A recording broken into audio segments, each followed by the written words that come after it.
Singer Sunitha అంటే తెలియనివారు ఎవరు ఉండరు. అలాగే ఆవిడ గొంతుకి చాలామంది ఫ్యాన్స్ ఉన్నారు. రీసెంట్గా యూట్యూబ్లో సునీత గారిదే ఇష్యూ నడుస్తుంది.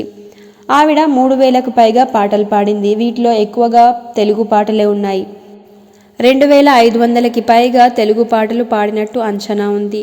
తన మధురమైన స్వరంతో ఫేమస్ అయ్యారు. సునీత ఇప్పటి వరకు 800కు పైగా తెలుగు సినిమాలకు డబ్బింగ్ చెప్పారు. 110కి పైగా ఫేమస్ హీరోయిన్స్కి తన స్వరం అందించారు.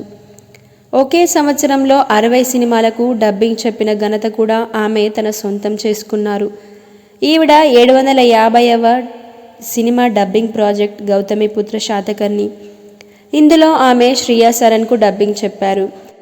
అలాగే చూడాలని ఉంది మూవీలో సౌందర్యకి, ఇంద్ర మూవీలో సోనాలి బింద్రేకి, జయం మూవీలో సదాకి, అలాగే ఆనంద్ గోదావరి మూవీలో కమలిని ముఖర్జీకి, శ్రీరామరాజ్యం సింహ మూవీలో నయనతారకి, నేనున్నాను గౌతమిపుత్ర శాతకర్ణి మూవీలో శ్రియా సరన్కు డబ్బింగ్ చెప్పారు.